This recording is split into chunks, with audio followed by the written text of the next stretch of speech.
Mulder. Mulder, when you find me dead, my desiccated corpse propped up, staring lifelessly through the telescope at drunken frat boys peeing and vomiting into the gutter, just know that my last thoughts were of you, on how I'd like to kill you. I'm sorry, who is this?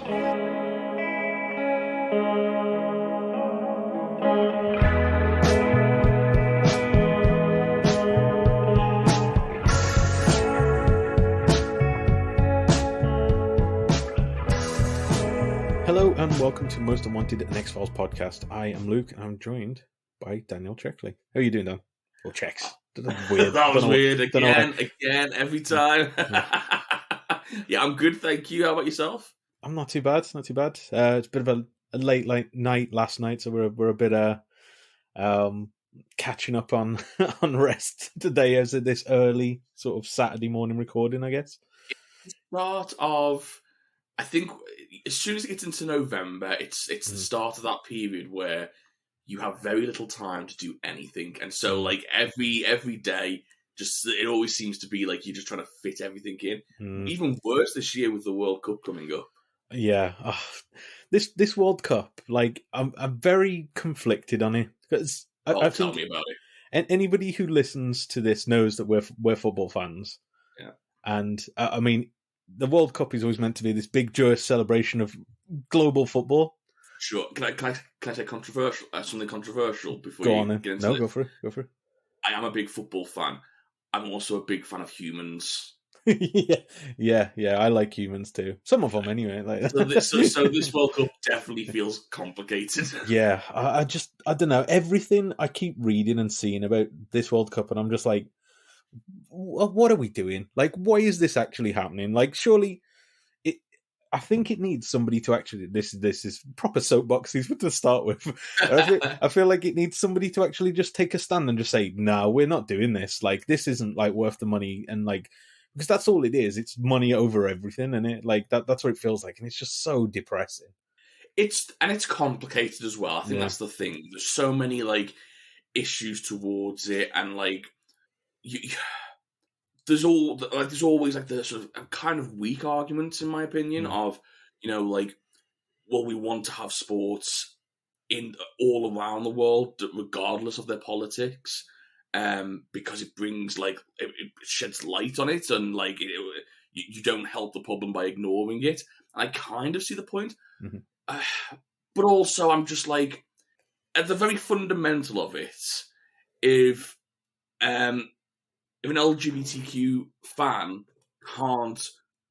is worried about going to a game for fear of what might happen to them. Yeah. That is, there you go. I mean, that should be case closed. Yeah, it is. Yeah, it's just absolutely awful that it's happening. But yeah, I mean, there's multiple things where you're just like, I mean, I kind of want to support the team, but I also just don't want to be involved in this, like, at all. But I mean, yeah, maybe that's one way we get our time back. We just boycott the World Cup. Problem is, I'm also the biggest hypocrite going. Because I know. I'll watch the games, and now I will. Yeah, I know. I'm the same. Like, I'll watch it, and I'll be cheering on, and it's like, what am I doing? Yeah, and because we love a game of 11 guys kicking a football. Like, it's not, it's nothing more deeper than that. But it feels like you have to be deeper, and it's tough. This is how they get you, innit? They're just like, just forget about it. Just worry. Just it's football, and you're like, I do like football. I do love football. Yeah. I don't know, but anyway, yeah, we got a busy November and December ahead of us. Is all we're gonna say, but we've still got time for X-Files, and I feel like we should capitalize on that time. Let's talk about the X-Files.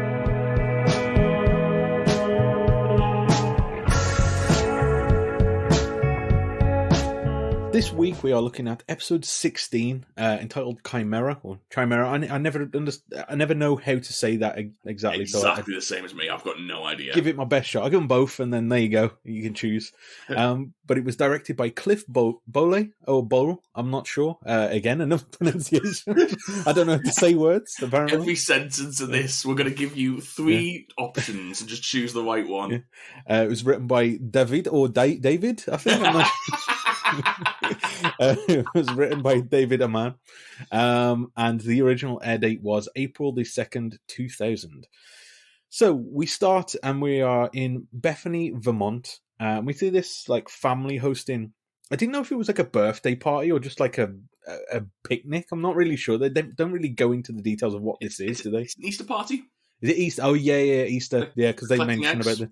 Yeah, now you say they say it's an Easter party. So yeah, it's an Easter party, and we see this perfect setup, this picturesque sort of Very idyllic family. Yeah.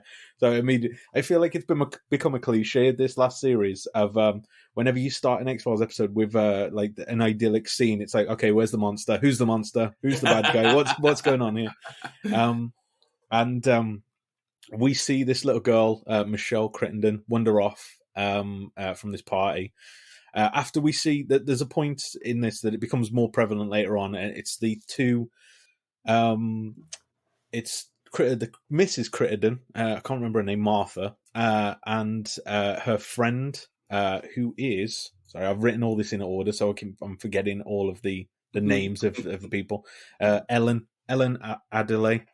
So they're talking about this woman who's coming called Jenny, who they just immediately.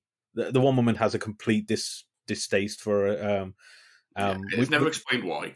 Yeah, they sort of hint at later that she was involved in like an assault or something like that. I don't know if that's the extent of it. But... I think the only thing we really know at this point, especially because they don't say it outright, but this other woman is obviously different to the other women. She's not as done up. She's not like, she's certainly not the person that's going to have like the white picket fence on a lawn. Do you know what I mean? It's that you can just tell they come from different worlds. I suppose. It's that kind of like, is it Stepford Wives kind of like setup where everything's like too nice and too like pristine. Yeah, she's not as conformed. You know what I mean? Yeah. But yeah, we see this little girl Michelle wander off from this party, and we see this bird start squawking, or like, is that the noise that ravens make? A squawk? I think so. Squawk. It barks at her. And it scares the girl, and she runs into this Jenny. We see that at the very beginning scene. She goes to tell the mom about this. Later on at night, we see Mrs. Crittenden, Martha, putting the kid to bed. And she's on the phone with somebody, and we see that a raven, has actually got into her house. What is it with birds? Like, there's a lot about fears of birds. I've never understood that one, like a fear of birds, but I know quite a few people have got like that fear. Yeah, well, I think this episode goes into it a little bit. I think birds have always been associated with, in mythology, associated with the evil or the occult, or just something like to be feared. And that's through, like, not just through one mythology, through a lot of different mythologies and religions and God knows what else. I wonder whether it's because it's so different to what we are. Does that make sense? Like, I think of the snake as well. The snake has the same treatment, and I think when you see something that's sort of universal across multiple different mythologies, you can kind of bet that it's something that like was once just feared by humanity. You know what I mean? And maybe because they're so different, maybe I'm not quite sure the reasons why. But then that sort of thing just lasts through generations. Like, there's nothing to be scared of by a raven, really. Yeah. Apart from like its associations with that sort of stuff. With like death and stuff like that. But it's the same thing as like cats are scared of snakes, even though cats never see. You can have a house cat that has never seen a snake before in its life, but the whole. I'm sure you've seen the viral video of putting cucumbers behind a cat and scaring them. But that's just like it's entrenched in their DNA to have that reaction to it. You know what I mean? So I wonder whether there's a bit of that in humanity. Yeah, similar with us. I found out the other day that do you know, like, cats always get a bad rap of like, oh, they're associated with evil and witches and stuff like that. That all came from Pope Innocent in like the 1300s or something like that. Just said, oh, cats are the devil's favorite animal. That was it. Oh, He just wow. decreed that, and then that's lasted for hundreds of years. I mean, I was going to say, because in ancient Egyptian times, they was actually sort of revered as, like, you know, godlike and guardians. They resembled, what's it called? One of the cat the gods, wasn't it? It looked like a cat, so they sort of revered it. But yeah, it's it just shows you, like, all it takes is one bad story, and that's it, tarnished for life. But anyway, actually, it's a really good analogy for some things that happen later in this episode. Yeah, I guess so. Yeah. But yeah, so this bird gets in. The Martha shoos her away, and we then see she goes to a mirror, and in the background of the mirror, we see this, like, figure, and we don't actually get a clear view of it until much later on. But it's this kind of, it's human-esque or human-shaped, but it has giant claws. It's like dirty, is it? I'm not even sure. It's like a dark, like black sort of color. It's got, like, hair. It looks really, really scary, to be fair, the first time you see it. Yeah, I thought it was a really good design. It reminded me a little bit of, like, I know it's not quite the same, but it reminded me of, like, the girl from The Ring. I know just, you like, mean, sort of unnatural. Like, I thought it looked to me like it was cuts all over the body, but you never really get a good look at it. So yeah. It's I thought it was an effective looking creature anyway. Yeah. But yeah, this thing, it smashes the mirror, which becomes more prominent later on as to why it does that, and it attacks Martha, and we don't see what happens, but we assume we find out later that she's been killed by this thing, but we just think she's been attacked by this thing. Yeah. And then we go to the intro. So what do you think of the intro scene in terms of intrigue? I thought it was interesting. Much like what you said, I really enjoyed the monster design. I thought this had a really good horror aspect to it, and it used some really good horror tropes, which I enjoyed throughout the episode. To be honest, I thought if you just take it as a horror episode in itself, I thought it was very effective in that. There's a lot of, like, jump scares which wouldn't be out of place in a Hollywood, you know, film that comes out October 31st. It really wouldn't. Yeah. So I was intrigued. I was looking forward to this one. Yeah. The setup of it I thought was quite good. I quite liked everything from the beginning of this sort of intrigue of the Raven, of where this is going to be tied in mythology wise, not in terms of the X-Files mythology, but, you know, real world mythology. Yes, yeah. It doesn't really ever go to that. Like, that's the one thing. It sort of hints at it and then never sort of pays off on what it could be. That's one thing that I'm sort of disappointed by the end. But I thought I'd bring it up now because that's where it sort of starts leading you down that path, and it never really hits that. But yeah, we'll talk about that a bit more, but when we get to the conclusion. So yeah, we after we see this, we then see Mulder and Scully.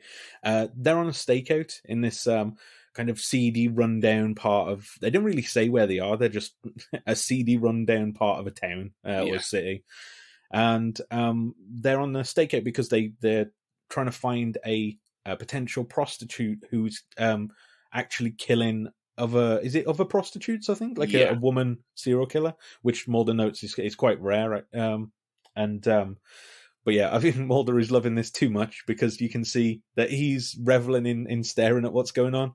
And in stark contrast to Scully, who enters later on, who's just done with the. She's like, do you know when you have one of those days at work and you're just like, oh, I cannot wait for 5 o'clock? That's the exact sort of energy that Scully's giving off in this scene and throughout, I think.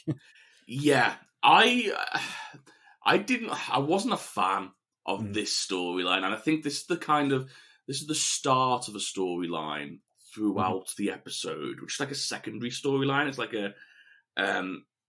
it's almost like a commentary on the initial on the first storyline. Yeah, but I've got to say, I wasn't really a fan of this. I again, it's of its time. I understand that. I feel like, but I'm watching. I've got to put my view on it because I'm watching it in 2022, and I'm watching it with my own personality. You know what I mean? So I can only put onto it the way I see it.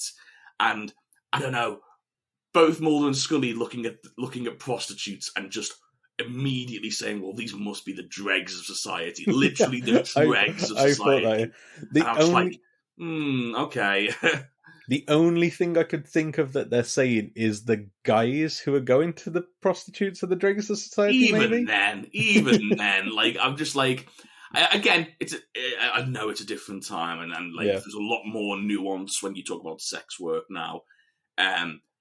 It just especially from Gillian Anderson. She's in a program all about this kind of stuff. Exactly, and that just goes to show how opinions have changed. And I don't think this is necessarily like the worst thing that's ever been said. No. There's a common theme throughout this episode of which it kind of rubbed me the wrong way. And the theme was, and this is I'm going to go on a bit of a rant now. I hope you don't mind.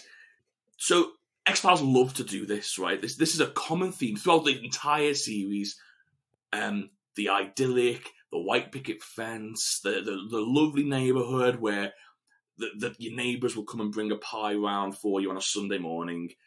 And then that idyllic living situation has a dark underbelly, right? And how many times have we seen that story throughout the 7 seasons we watched so far, right? Yeah.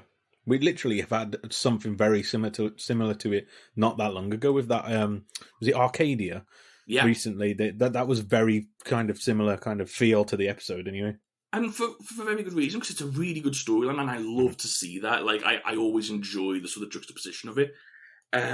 My problem comes when the dark underbelly you're comparing it to is a strip club. Yeah, and it's like, even these lovely rich people can be as bad as this person's strip club. And then they go one, and I was like, I wasn't happy with that. But then they go one further and compare it to Jenny, who, can you believe this, Luke, works in a bar? Ugh. You know what I mean? Yeah. I didn't have that visceral response. I will say, I'm not even defending it actually, or I'm not even going to put a counterpoint to that. I completely understand where you're coming from for this. The one thing I found with this kind of like subplot, it feels like an excuse to just get them apart. You know what I mean? Like it felt like, I know later on there's like, at the end it's like, oh, can you believe it? It was right in plain sight after all, and it's like, oh, that flicks the switch in Mulder's head to where we get to the end of the episode. But it just felt like, did we need this? Like, what was the point in this? It definitely, to me, it just come across as this, a reason to keep them separate, which, looking at the production notes, there needed to be a reason later on, but it just didn't feel like innovative or interesting. It just was a reason. I think they did try and use it as a storytelling technique as well, because that scene, and again, it's a funny scene. I'm not like ragging on it for no reason. There's a funny scene later on, if you don't mind me jumping ahead, in the phone call between Mulder and Scully. Yeah. And Scully's like talking about how bad she's got it, how the food's like not good, and how she's cold because the heating's gone down. And like Mulder's biggest problem is not having capers on his dinner. And that it's a really funny scene, and I laughed out loud when I heard it. I do think it's a storytelling device of like comparing the two worlds and how they're not so dissimilar. Yeah. Which again isn't a bad thing. I understand that, but like Jenny was the one where I was just like, we're predisposed from the start to hate her. And it's because the only way I can think of is because she's having an affair, which isn't just on her. Mm-hmm. And she works in a bar. Oh, and she assaulted someone like years ago, which she paid for, and she makes that point herself. Yeah. I don't know. It's just a weird. It was a weird theme throughout this episode, which I just constantly couldn't stop thinking about. Yeah. It's probably more of its time. To us, like 2000 feels like, oh, that's not that long ago, but it is when you have to think about it. It's like, oh, it's 20 years basically. So yeah. Maybe you wouldn't get these kind of storytelling devices used these days. There's a comment. And this is to do with the Scully storyline, so I don't think it matters if we talk about this now, because let's be honest, it doesn't have any effect on the story whatsoever. No. But there's a comment later on that Scully makes, which I was just like, come on. And it was, they find out how this woman who keeps disappearing. She's gone into like strip clubs. They've raided the strip club and then she's disappeared, and like none of the cameras have seen her leave. So how is she doing this? You know what I mean? That's why it's an X-File. She's researching, and then they find out that it was a man dressing up as a woman who was a preacher or something, or like yeah. He basically wanted to convert some of these women into sort of like leaving that lifestyle. So he dressed up as a woman, take off the clothes when he was in there, and leave as a man, and that's how he was doing it. And with other sex workers. Okay, that's the story in a nutshell. And Scully turns around and says, "It's a case of a wolf in sheep's clothing, or in this case, a sheep in wool's clothing." I was like, why are the sex workers so evil? Like, what's the problem with them? They're the victims. You're there to find out why they're being killed. And then to just completely go, look at all these wolves. Thank God this Jesus man came to save them. You'd expect it if like X-Files had like an air of noir, kind of like gritty realism to it. You know, like if it was like and in the dregs of society, like like if it had that kind of like nihilism to it, you'd be like, yeah, I understand it, but it just seems a bit out of nowhere to hear about Scully just start like going off on these people. I guess, yeah, I do understand it. Yeah, I'm sure, and again, I'm sure that wasn't their intent. I'm sure that their intent was to have literally like the dregs of society, like sort of like just this horrible part of town, and the best way they could show that in 30 seconds was to show that there was a lot of sex workers on the road, and that's their choice, and that's fair enough. But it just felt outdated. That's that point. I won't go on about it anymore. And to be fair, like I said, it doesn't really come up that much. I might as well say it now because there's a funny scene, another funny scene, where Scully calls him up and says that when she dies, I just want you to know that her last thoughts were of how she was going to murder Mulder in the best way possible, and he just goes, "Who is this?" Which got a laugh from me as well. But yeah, ultimately, the only reason that's there is to keep them apart, and at the end of the episode to go, "Oh, I didn't know it was this," and then to get the conclusion. But anyway, we'll continue on with the rest of the story. So yeah, so they're on this stakeout, and Mulder gets a call, and he's told by Skinner that he has to, when he goes back to the office, that Martha Crittenden has disappeared. And he asks him what he knows about ravens, which obviously we've seen from the setup, but very out of the blue question to just ask somebody. Yeah.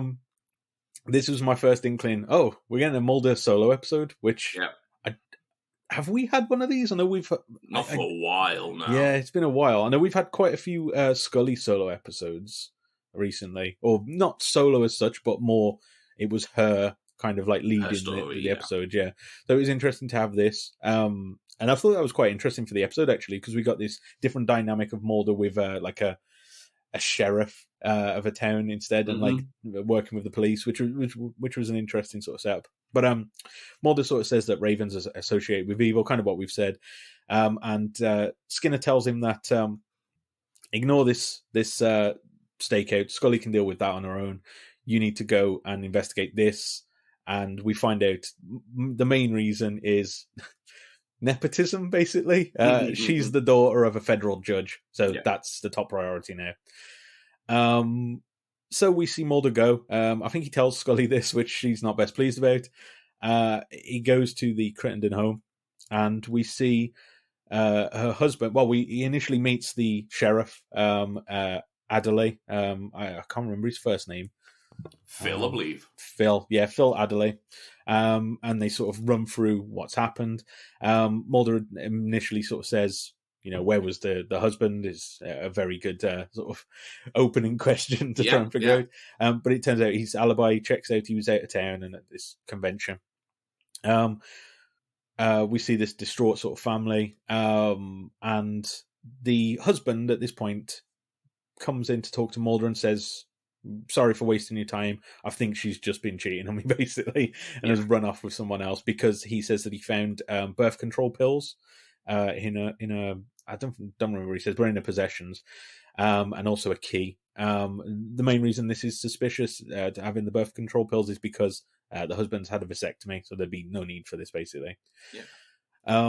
So I think they do a really good job here of, and this is one of the things I really like about this episode. I think they do a really good job of setting up a mystery. yeah. And I think throughout this episode, more than most episodes that I've watched, to be honest, I didn't know what was going on, and it kept on being sort of my expectations were subverted a lot of times. A good example of this is I really, really liked this sheriff character at the start. Yeah, same, I thought this same. sheriff character was really good. And yeah, like just having these little clues that like didn't, not that they didn't make sense, but like you had them in the back of your mind. You just didn't know what they meant for the story, and then they all pay off as well. Like everything makes sense as you go back through the episode, sort of in reverse. You go, oh, this makes good sense because of that and this, and it all comes together at the end, which I really enjoyed. I thought it was a very clever writing. My initial thought was that the three women, Ellen, Michelle, and Jenny, had been involved in some kind of like accidental murder or something, or had killed somebody, and this was like revenge. That was my thought. I thought, oh, like, but as it turned out, it's much more simple, I guess, than that. Yeah. Again, sometimes simple stories are the best. 100%. So yeah, then we see outside. We see Ellen Adelaide. This is the wife of the sheriff from earlier, and she's walking with her daughter, I think, a baby. She sort of has a standoff with Jenny. Jenny doesn't really say that she's glad she's dead, but kind of implies that, tough, basically. Yeah. It's tough that she died. Well, again, I think she's more sympathetic at the start, but then a comment about her being on the other side of town, and the sort of a little bit of a classist response, I suppose. And I think that's what Jenny feels, and that's where the bad blood was in the start. Was Jenny doesn't feel welcomed by these people because of who she is and how she's been, like where she comes from, basically. Yeah. Which is what she says basically when she turns around and just says, Pretty and much, I think again, I was certain Jenny was the monster at this point. Yeah. And great. It was a great twist that she doesn't actually have anything to do with it. Yeah. And then we see our first kind of like hint as to what this is, but at this point I still had no idea. We see this creature thing again in the window, in the reflection of Ellen. And at the time we just think this is some creature that's stalking her. It breaks the window as well at this point, and Ellen freaks out. Yeah. We see that Mulder is. I think they sort of hint at it later on when he's they meet up and she explains what happened. The sheriff isn't convinced. He's quite straight-laced of a sheriff. He's not sort of taking this sort of supernatural element to it. When Mulder asks about the ravens, he's a bit taken off guard by it. They do a good job of keeping him likable, though, where he's a very logical person, but he never shoots down Mulder's ideas. He questions them, but he doesn't. A lot of like police officers in the show like ridicule Mulder for it. He never does that. No.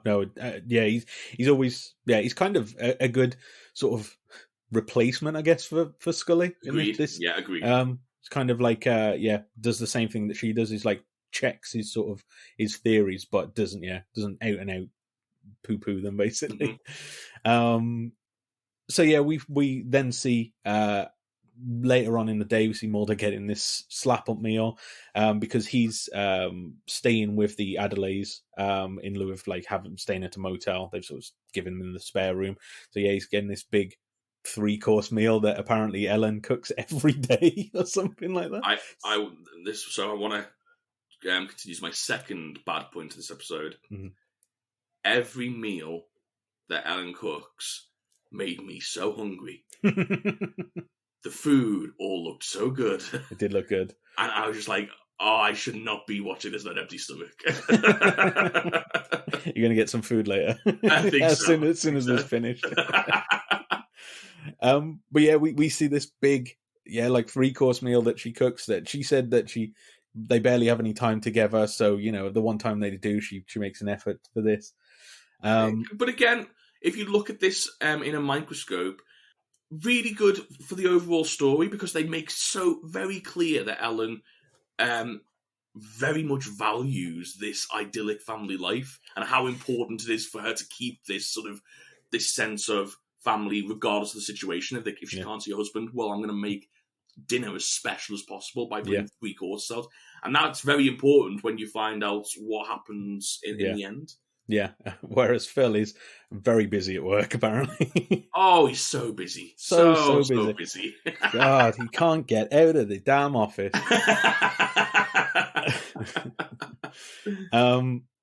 We see this is where Scully calls again, and we see the stakeout, and we see the juxtaposition, as you sort of mentioned.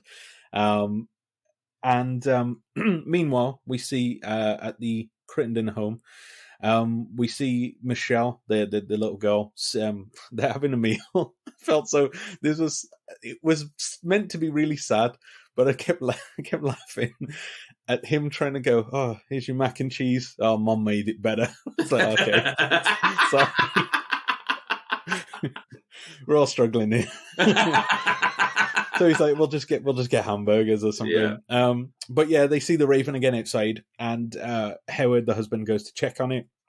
And this is where we see a hand sticking out of the ground in their sort of like rose bushes.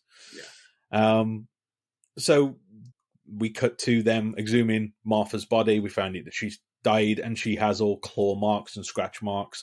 Initially, they think it's a raven, and they start asking, has a raven done this, or could it be a raven? To which the forensics guy is like, maybe.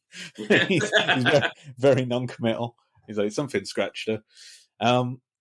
But this is where Ellen comes back to the scene and sort of explains what she saw earlier, especially after she sees Martha's body, and she's convinced now the reflection that she saw in the mirror is what did this, this killed her.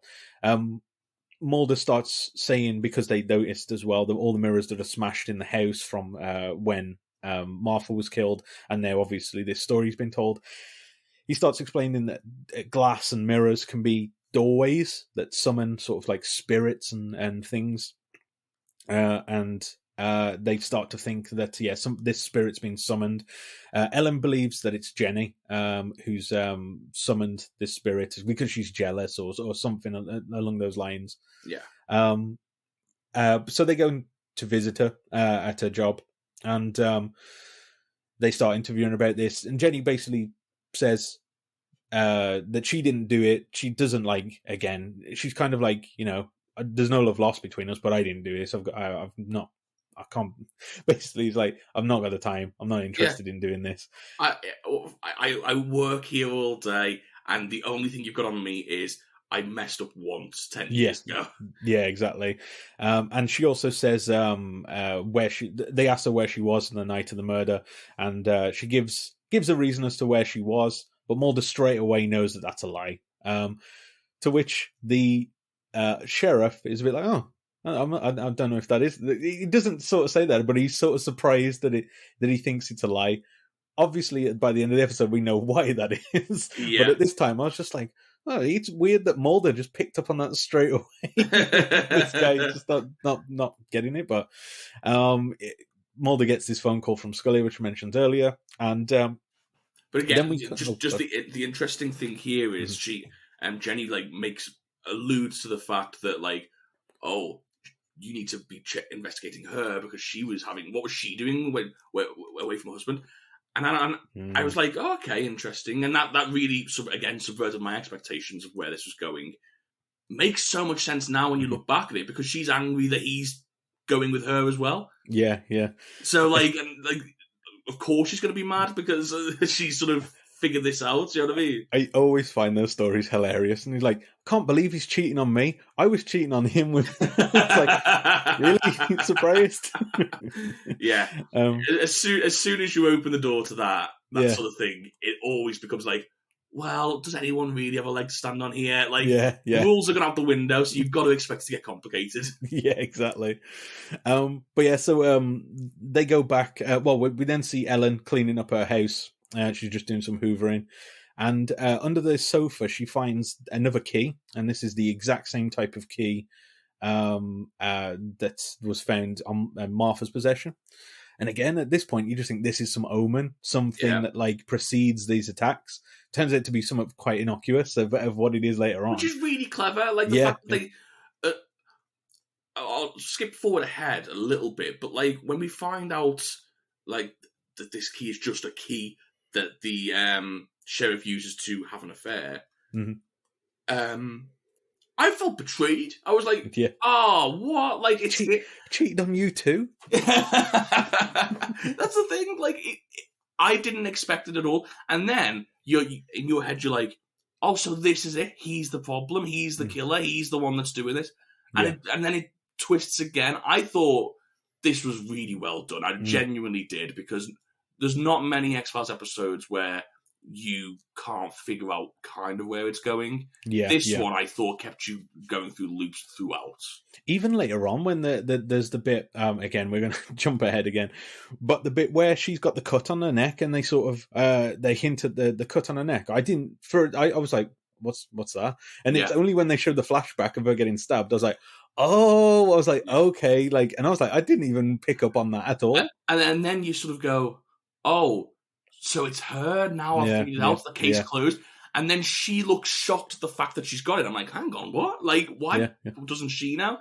Yeah, it's really good. I thought this was really well done. Do you know what? This episode reminded me a lot of Twin Peaks. That kind of, so with Twin Peaks, it's like it's a show I've never watched, so you might have to I won't like I'm a baby. I won't spoil anything, but it's a similar kind of thing. It's about a murder in like an idyllic sort of mountain town, and as you dig deeper, you find out this idyllic mountain town is a lot darker than you think, and there's like all these people putting on like sort of fronts, and you know there's actually monsters and shit in this town, like believe, like real people, or you know, imagined and stuff like that. So it had that kind of same kind of vibe to it, of this perfect home, but actually it's not really, because there's something much darker going on underneath.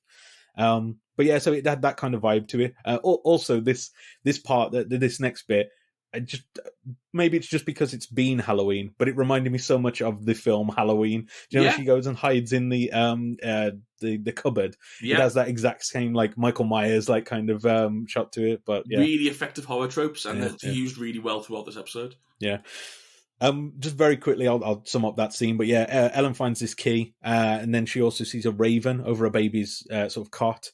The mirrors start breaking, and we see this creature, this dark creature chasing her again. She hides in the closet, and then this is where her husband opens the door, trying to, well, he points a gun at her. but I mean, I think that's just because he thinks something's attacking her. And she's obviously upset by this experience, but her husband doesn't think that this is a creature that's attacking them. He thinks she's just, you know, stressed out. She's imagining these things. You know, she's just seen her best friend die, and literally have seen her dead body. So maybe this has all sort of affected her. Mulder then finds this key, and he starts putting two and two together at this point. We see after this, it's sort of nighttime. We see the sheriff get up from bed and then go to these sort of, I don't even know what they are, like cabins, I guess, aren't they? Yeah, like I think it's like just a motel sort. It's all separate cabins. You're probably better versed at this. I was like, what are these things? And it's like, but yeah, he goes to one of these, and then we see, the big reveal. We see that he's having an affair with Jenny. They sneak out, and I like the sort of foreshadowing with this is when they sort of go onto the bed. Well, they sort of he starts saying, we should end this, we need to stop this, and then naturally they don't. They continue. But as we sort of have that shot, it's from above where we see mirrors, so it's sort of foreshadowing exactly what's going to happen here. Again, utter betrayal. I did not see this coming. I did not see this guy ending up being like a bad guy. And I suppose it's all relative, because in the end, like at this point, I thought he was the monster. He was the one that was doing the killing. He does go on to explain why he cheats on his wife, and again, it's a bit of a grey area. It's one of those when he explains, it's like, it's still bad that he's doing it, but also you're like, well, he did want to do it the honourable way, I guess. Yeah, and he almost got tricked into not being able to, and he's trying to do the right thing by stick by his child. Yeah. It's a grey area, and it's not. I don't think anyone comes out of it looking great. I'll tell you who comes out as the winner: the husband. Although there's points in this, like in the next scene and later on as well. Like after we get this reveal, he comes across as quite callous and like uncaring to these things that happen. So,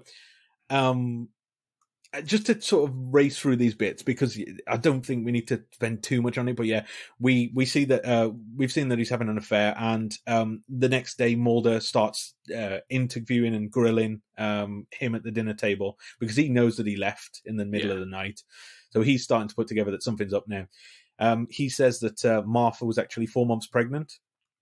And he doesn't outright say it, but he kind of hints, well, what are you doing? And again, this very first point, he doesn't seem that bothered that his mistress and their 4-month-old baby never picked up on that, is dead. He's just like, like completely no-souled it, like no expression. Maybe he's internalizing it, but I didn't actually think of it that way. But yeah, you're right. I think maybe to explain that away, I would suggest he's in a self-preservation mode. Yeah, where that's he's what I thought. In a kind of panic that, like, I think he can see it all unraveling around him. And I don't think he has time to process anything other than they're like, oh my god, I've got to get out of here. I got to think of something. I got to do this. I got to do that. You know what I mean? Yeah, exactly. Mulder also says that, well, there's an interesting conversation here, actually. It's not included in the notes, but I made a note of it. When before he comes back and he starts grilling him on this, Mulder and Ellen are having a conversation about, well, Ellen's basically saying, oh, are you married? Are you settled down? Which he says at one point, I'm not in a relationship by the traditional definitions of it, which I know there was a long-standing theory ages ago where he had a wedding ring on and that was never explained or anything like that later on. Like, do you remember, like, there was a flashback episode where he had a ring on? Yeah, because he was married before Scully. And I remember that was a contentious point. Yeah, I remember that. So there's that, and it's also, is this hinting at, I mean, it seems like it's hinting at Scully in this part. Yeah, but I think it is. I think he's basically saying, she is my partner. It's just not official in any normal way. I think that's the way he sees her. Not necessarily the way he, like, thinks the situation is, but the way he sees her. Yeah. I think he's already committed to it, which I thought was a lovely little nugget to put in this episode, where we don't really have much progression between the pair of them. It was nice just to get this little nugget of information on how Mulder feels, and it does feel like he's in every way other than, like, official. He feels like bound to her almost. Yeah. All he needs to do is change his Facebook status, and he's done. He's sorted. That's right. At the moment, his Facebook status is, it's complicated. Yes, yeah. That's what it is. He's one of those people. Yeah. You've got a load of his friends from the office. Skinner comments, DM me. Hon. Yeah. DM me, hon. Kiss, kiss. But she makes Ellen makes a good point as to kind of talk to Mulder as well about this, of like, she said, don't let married life slip you by. It's kind of like, it's hard to sort of take her advice on these things, knowing what she's done and stuff like that. So it's not. But again, this isn't the monster. Don't forget, this is what creates the monster, and it's this idea of, obviously she's found out something traumatic at some point, and her way of coping, because of who she is, because of how important she sees this family life, her way of coping was to create this.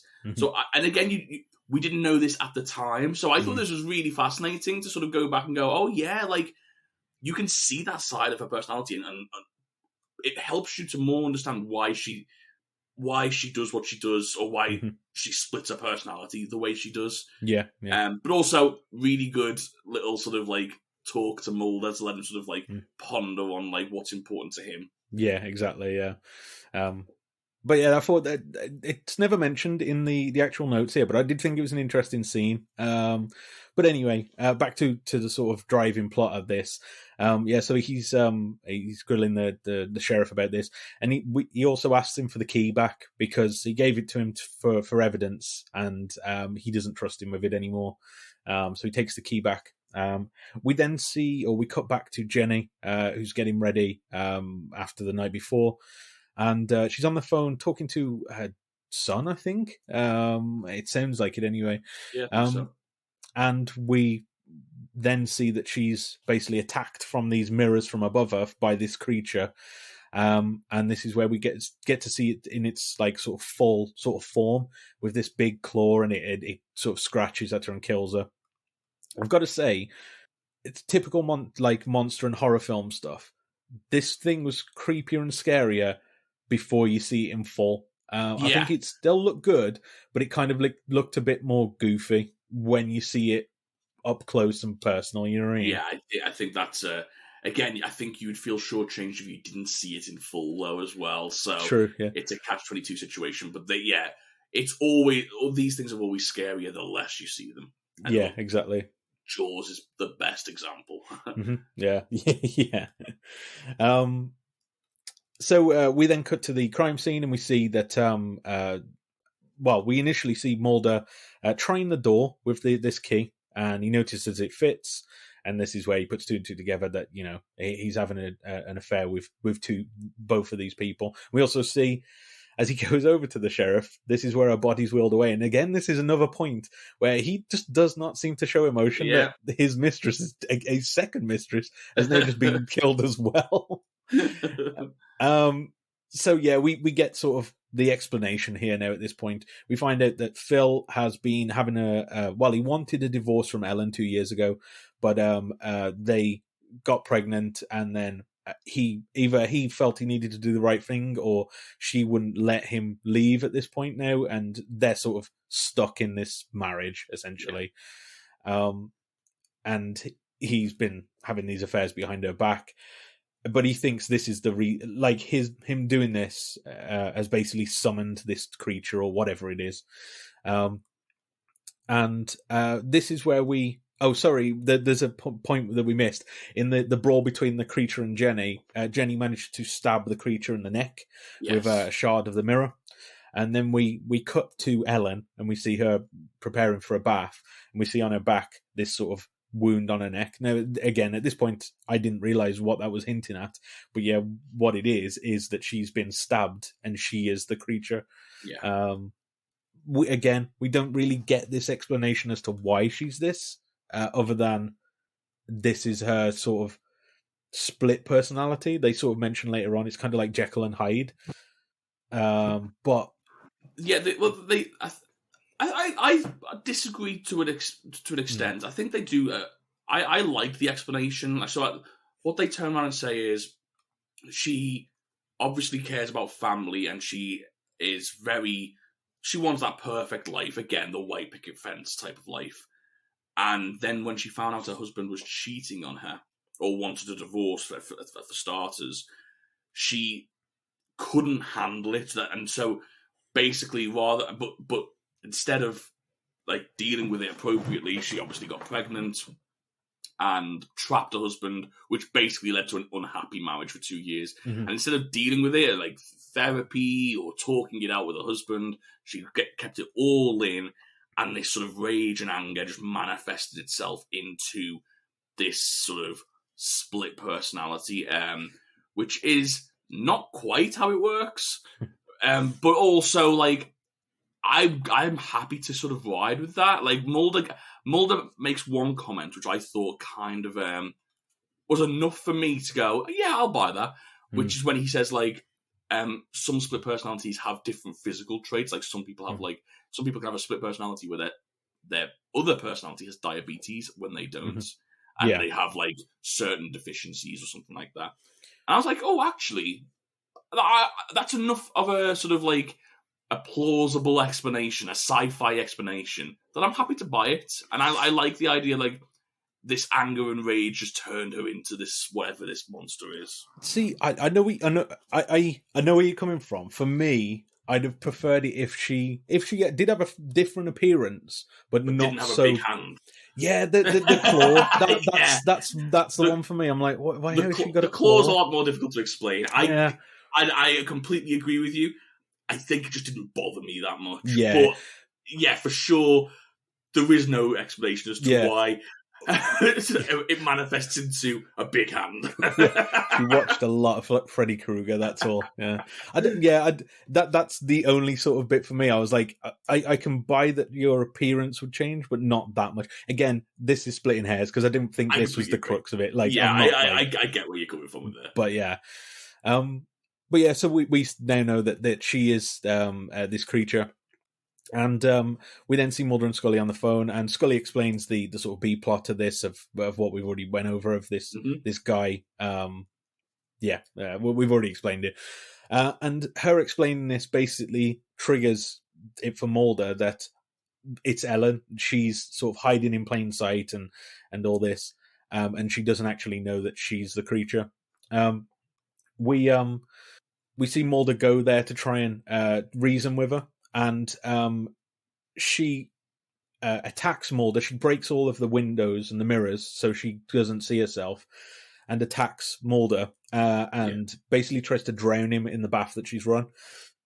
And as she's sort of holding him in the water, she sees her reflection in the water here, which I thought was quite good actually. That she's broken all these mirrors so she didn't see herself. But at this point now, she literally can't get away with it without stopping from drowning him. So this is where she turns back. This sort of reflection. This is again another sort of Twin Peaksy kind of thing of like somebody's actually a monster and stuff like that. But yeah, we then see her sort of curled up in sort of like a fetal position in the bathroom, sort of cowering and sort of broken down really from this experience. And then we cut to the end of the episode, and we see that she's in a psychiatric hospital. And as you've sort of mentioned, they basically say that she's had a multiple personality disorder, and she's split these two halves of her, the jealous sort of angry side and her pristine life side and stuff like that. And yeah, as you said, Mulder says that you can get different physical characteristics, but and then we see her at the end of the episode looking at this raven on the window, and you don't really know what this is sort of meant to imply other than... Yeah, the raven's never really explained. Yeah, it just sort of ends on there, but I put at this point, well, the husband's won out here because he's finally got rid of his missus. He's free and easy. All he needed to take was him to manifest into a rage monster. Done. But anyway, that's kind of the end of the episode. It wraps up fairly quickly after that. What do you think? I enjoyed this episode. I've got to say, I thought it was a good horror episode, and I thought it was one of the more effective horror episodes that I've seen from the X-Files. Kept me guessing throughout. Really, sort of like just enjoyed not knowing where it was going to go, and then like I enjoyed it a lot more after sort of reading back through my notes and talking through it on this episode, because you can see like the seeds they were planting throughout, which I think really pays off, and I think that's what makes it such a good episode. It's just a shame about, for me, the only downside I really have is just like some of the ideas portrayed now. Just like the social commentary on it. It's a bit outdated, isn't it? It is. And I felt like that sort of hindered it a little bit. But take that to one side, I enjoyed the episode. There's just something about this episode that it just didn't click. So I thought the premise was cool. The monster was really cool, like really interesting, and what it all was in the end was really interesting. I thought the acting was brilliant in it. The combos of the characters was really interesting. We got some nice sort of like, with the sheriff and Mulder, we got some funny bits between Mulder and Scully, and some introspective bits with Ellen and Mulder. But just something with it just did not click with me, and I don't know what it is. It just felt like a load of good pieces that didn't get made into an episode that I loved. You know what I mean? Yes, it's when I say this, I don't think it was bad at all. I thought it was like better than okay. If that's kind of it, gonna hint as to what my score might be. But other than that, I can't say I loved it. You know what I mean? I don't know. There was just something about it. But yeah, I really like, as you said, the mystery aspect of it, because it did keep me guessing. I had no idea until the very end. Literally, yeah. So, yeah.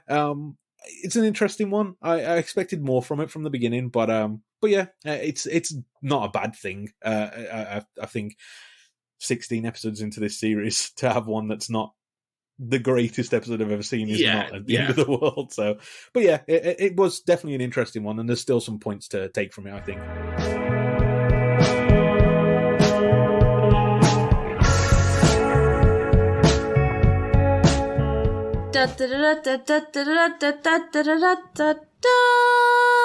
Luke's production notes. The premise behind Chimera was to explore the evil that might lie beneath a prototypical white-bread suburban existence. While these themes had previously been explored in the 6th-season episode Arcadia, the show's producers hoped to explore the same idea in a more straight-ahead scare style, rather than supplementing the horror with humour. So yeah, I guess there wasn't many laughs in this, so that makes sense. Yeah. I thought it did a good job of it. Series creator Chris Carter, in particular, saw the episode as a chance to do something bold and new. Carter wanted the story to revolve around a crow, an image that he described simply as scary.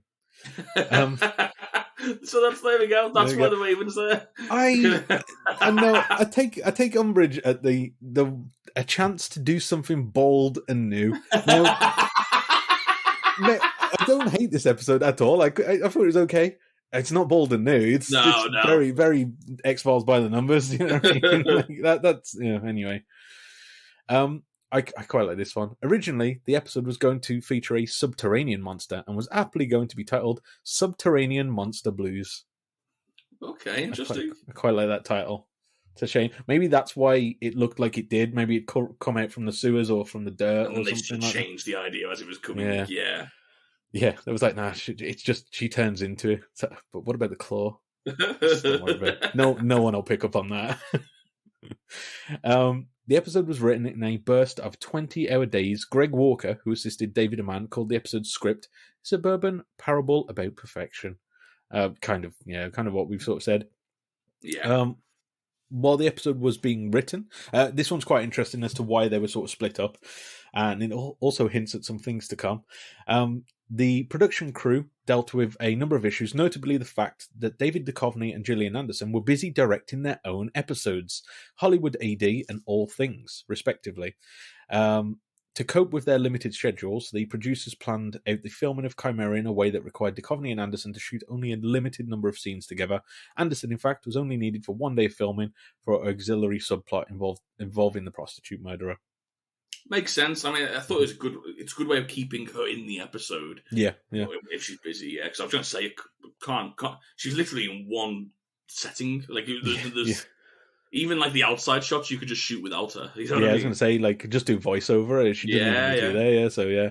But yeah, I do find that interesting that we have a David Duchovny written and directed and Gillian Anderson written and directed episode to come. So interesting. Rick Milliken, the show's casting director, was tasked with finding normal-looking suburban people to play the episode's various characters. Milliken later noted that the show necessitated casting perfect people, but it's not that easy to find normal-looking people.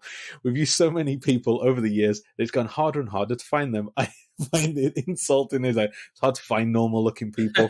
These actors. The episode ran into several... this is the last one as well. There's not too much with this. The episode ran into several snags during filming. Director Cliff Bole had trouble getting the crows to act on cue, and so several ravens were brought in as doubles. Bole later noted, "We got 2 ravens. One was very good at cawing, and one was good at hopping." The ending sequence had to be reshot several times. Imagine just because of that bird. Yeah, and again, wild, because it has no reflection on the story, really. Like, apart from, again, them being a creepy bird. Yeah, cut and reset. We've got to do it because the bird didn't move for the whole time. Yeah, they always say don't work with children and animals, did they? So, producer Paul Rabwin explained, originally we wanted to show a mirror image of the woman being attacked by the monster, but it didn't really sell. Eventually, the crew glued candy cane onto a piece of plywood, angled the wood, and set the camera on that angle so they could film the attack through the shattered fragments. So there you go. That's how they sort of got that sort of filming. But that's it, really. There's not too many production notes on this one. I thought the most interesting one was why they needed to split up David Duchovny and Julian Anderson. So, some interesting stuff ahead. But anyway, Critic X-Files. It stinks.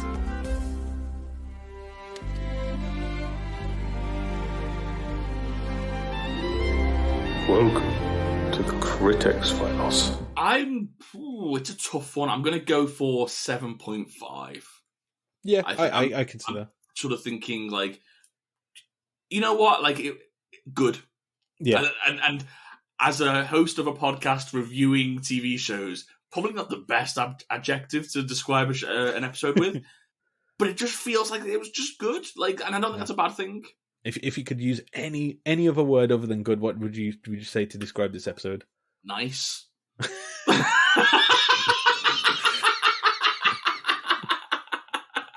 I guess, yeah. This is completely off topic, but we we've just been to town before this, and we were in a charity shop. Now, a charity shop, they get money for charities. You know what I mean? Yeah. Good work, you would say. There was a guy arguing at the counter that things were too expensive because he said, "How much are your books?" And she was like, $150 each. He's like, "Oh, I can go on eBay and buy 50 books for £1 and they'll deliver them to me." Her response was, "Wow." What a put down. I couldn't believe the balls on this guy to just argue that stuff's too expensive in a charity. It's like, go get it off eBay then. What a strange man. Anyway, what I thought of this episode. You gave it a 7.5, was it? Yes. So I feel harsh doing this, but this is just how I felt about it. I gave it a 6. I don't think, again, it's above average. Yeah, that's the way. Like it wasn't like I felt nothing about this, and it was like completely in the middle. Yeah. It was better than that, but not like too much. Yeah, it just didn't click. But it clicked with a lot more people because with 2,751 votes, it got a 7.4. So I'd say leaning more towards you than me on that one. But yeah, decent score. It's been a while, but do we have any tweets?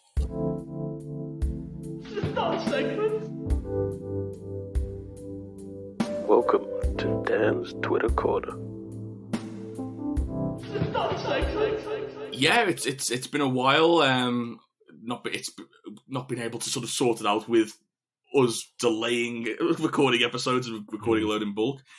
So we've got quite a few episodes that have come out that we've not sort of spoke about on the show. We have been keeping in touch with everyone on Twitter, and if you do have anything you want to say, anything you want to contribute to the conversations, whether it's with this episode or previous ones or even episodes in the future, get in touch with us on Twitter at MostUnwantedPod.